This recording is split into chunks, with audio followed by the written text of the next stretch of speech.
sommes au chapitre 10 de Shmuel Beth.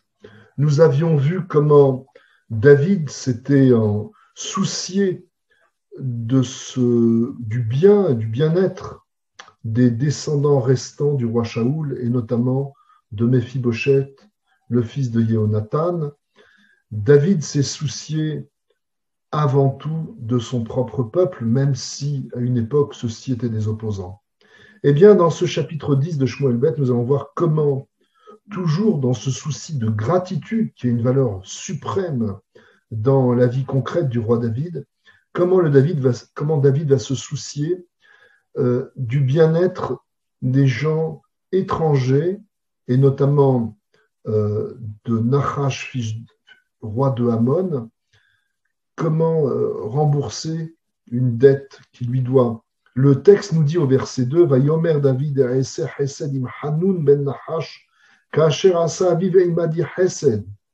David dit à sa cour, il faut que je fasse du bien, acte de générosité avec Hanun, fils de Nahash, comme son père l'avait fait avec moi. Donc, c'est bien la notion de gratitude, quitte à ce que Hanun, fils de Nahash, fut du peuple de Ammon, et nous savons, d'après la tradition, que Moab et Ammon sont deux peuples avec qui nous n'avons pas d'obligation de tenter la paix, voire, dans certains cas, c'est interdit. Et là, David, en quelque sorte, brave, va, au nom de la gratitude, au moins avec le fils de Nahash, essayer de lui montrer qu'il est redevable. Alors, le texte ne précise pas quelle est la dette, en quelque sorte, quel est le chesed qu'avait fait le père de Hanun avec David, mais le Midrash diverge sur les possibilités. En tout état de cause, elles ont tout un trait commun, c'est que Nahash, roi de Ammon, avait abrité une partie de la famille de David après que celle-ci, qui s'était réfugiée chez Moab, justement, fut décimée par le roi de Moab.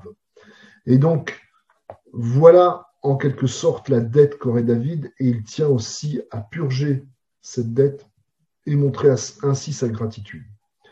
Or, quelle ne fut pas sa surprise, comme nous dit le texte, que alors qu'il envoie donc un tas d'émissaires marquer sa déférence et sa gratitude vis-à-vis de ce Hanun qui, bizarrement, n'a pas un nom qui colle vraiment avec ce qu'il va faire là, qu'on va tout de suite décrire dans le texte.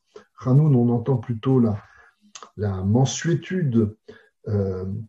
Eh bien, contrairement à l'apparence même que peut donner son nom, eh bien, Hanun décide d'humilier les émissaires de David en leur coupant la barbe sur une moitié de la face de chacun des émissaires et en déchirant leurs vêtements. Enfin, des gestes qui marquent l'humiliation et le refus finalement de cette main tendue.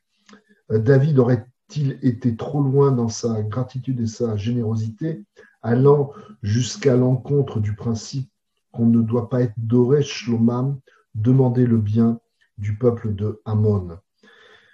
Dans ce cas, après cet acte humiliant de la part de Hanun, roi de Ammon, David décide de punir cette insolence. En fait, ce texte du chapitre 10 vient donc dans la dynamique du chapitre 8 que nous avions vu peu avant concernant les guerres de David à l'encontre des peuples environnants et notamment des peuples du Nord. Alors pourquoi cela fait l'objet d'un chapitre particulier, cette guerre à l'encontre de Ammon? Eh bien, on peut dire au moins pour deux raisons. C'est que la première, on voit, comme il est indiqué dans le verset 6 de ce chapitre, Vaïskeru et Aram bet Rehov et Aram Tsoba. Ammon décide, car il se sent faible et il veut être sûr de gagner contre David, il décide de louer les services du peuple d'Aram.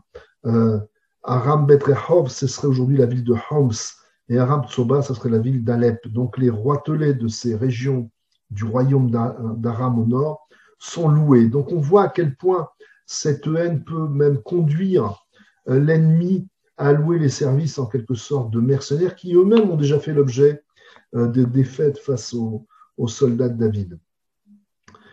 Mais on peut penser que louer des soldats, ces soldats sont plus expérimentés, plus au fait des règles de la guerre.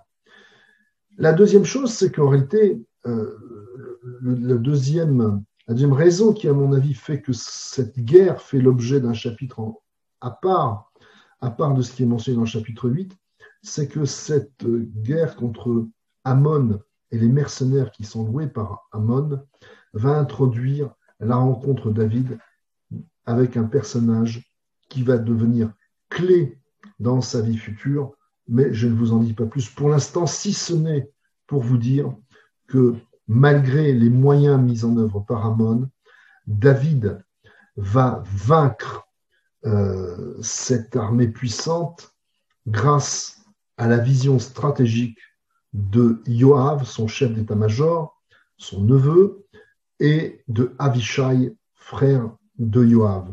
Grâce à ces deux vaillants guerriers, Ammon va être défait à plat de couture. Nous verrons au chapitre suivant quelle rencontre David va faire. Je vous remercie, à demain.